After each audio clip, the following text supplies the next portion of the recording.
This wasn't here, but now they're injecting 5G towers in the end. Okay, cool. That's it. Now we're fucking gonna die.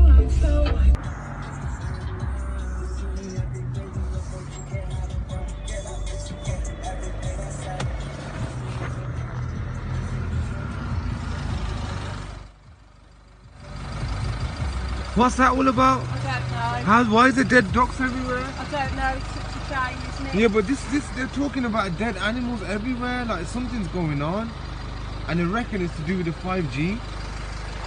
How's these animals just dying? Tree there with loads of birds in it. Look, there's literally loads of birds flying around, but on the floor, and they're literally falling out the tree as we're speaking. Literally falling out the tree.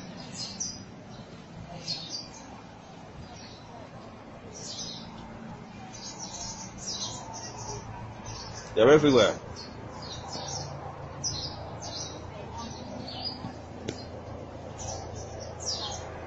Falling out the tree dead, one after the other.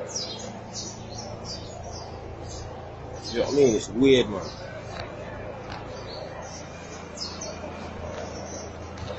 Look, that was still alive. Still trying. Somehow or somehow not. I'm going through fish ponds in Bristol, and listen to that meter. They put a brand new transmitter right in the middle of the street here, and people coming up and down this road are getting absolutely hammered. Listen to that go, it's right at the top of the meter. Look at that. It doesn't get much higher than that, and look what it is. That's what we're going past. It is outrageous.